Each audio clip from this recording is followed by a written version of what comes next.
আমি এখন 2 লিটার দুধের পায়েস বানাবো। আমি এখন দুধটা দিব।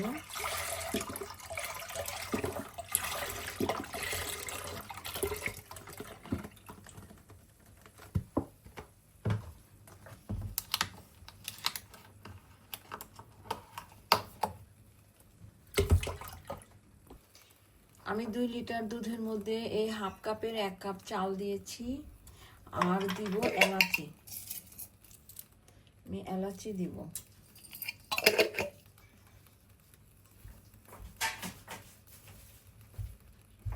মিষ্টি খাবারে শুধু এলাচি দিতে হয়। বাদাম, কিশমিশি, কাজু এগুলো আপনাদের ইচ্ছা, আপনারা এটা ব্যবহার করতে পারেন, নাও করতে পারেন, কিন্তু শুধু এলাচিটাই দিতে হয়। এটা আমি দিয়েছি। চিনি এই চামচে 3 চামচ।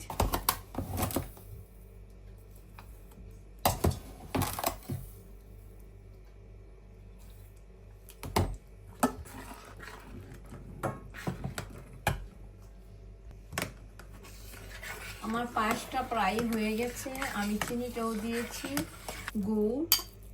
এদেশের নারকেলটা ভালো না, এদেশের নারকেলটার মধ্যে একটা গন্ধ করে, এই জন্য আমি সবসময় বাংলাদেশ থেকে গাছের নারকেল আর একদম 1 নম্বর গুড়, যেটা আমার বড় ভাই সেই নর্থ বেঙ্গল থেকে এনে দেয়, ওটা দিয়ে আমি পাঠিয়ে নিয়ে আসি।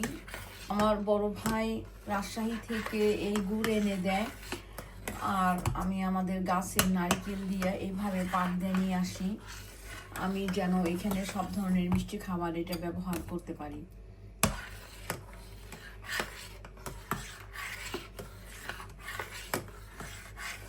আমি ড্রাই ফ্রুটটা ইউজ করব না। ড্রাই ফ্রুটটা আমার বাচ্চারা মিষ্টি খাবারে অনেক সময় পছন্দ করে না, বিশেষ করে পায়েসটার মধ্যে, এই জন্য আমি এখন ড্রাই ফ্রুটটা ইউজ করব না। আপনারা চাইলে অবশ্যই ইউজ করবেন আপনাদের পছন্দ মতো, আপনারা যে কোনো ড্রাই ফ্রুট ইউজ করবেন।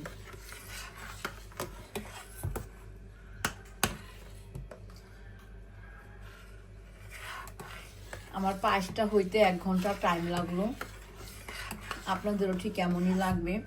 চাল, দুধ, চিনি, নারিকেল, খেজুরের গুড় আর কয়েক টুকরা এলাচি লেগেছে। আপনারা এভাবে রান্না করবেন, আশা করি আপনাদের ভালো লাগবে। আপনাদের অবশ্যই ভালো লাগবে। আমি আশা করি আপনাদের অবশ্যই ভালো লাগবে। আপনাদের যদি ভালো লাগে তাহলে আমার মনও অনেক ভরে যাবে, আমিও মনটা খুবই খুশিতে থাকবো। বন্ধুরা, ভিডিওটা করার সময় আমার অনেক কিছু ভুল হয়, ওগুলো আপনারা অবশ্যই ক্ষমার চোখে দেখবেন, কারণ আমি অনেক বাংলা কথা বলতে পারি না। আমি অনেক ছোট বয়সে অস্ট্রিয়াতে চলে এসেছি, এই জন্য অনেক বাংলা কথা ভুলে গেছি। আমি প্রতিদিন 8 ঘন্টা অস্ট্রিয়ানদের সাথে থাকি, অস্ট্রিয়ানদের সাথে অস্ট্রিয়ান ভাষায় কথা বলি, কারণ আমি যেখানে কাজ করি সেখানে তো অস্ট্রিয়ানরাই থাকে, ওদের সাথে কথা বলতে হয়। এই জন্য আমি অনেক বাংলা মিনিংগুলোও ভুলে গেছি, এই জন্য আপনারা সবাই আমাকে ক্ষমা করে দিবেন। I am so sorry. আসলে আমার অনেক কিছু ভুল হয়, ভুলগুলা যদি আপনারা ক্ষমার দৃষ্টিতে দেখেন তাহলে আমি খুবই খুশি হব, এবং আমার আল্লাহও খুশি হবে। ক্ষমাকারীকে আল্লাহ অনেক পছন্দ করে। আমি আপনাদের জন্য দোয়া করছি, আমার জন্য আপনারা দোয়া করবেন। আল্লাহ হাফেজ, ভালো থাকেন। আমার পায়েসটা অলরেডি হয়ে গেছে।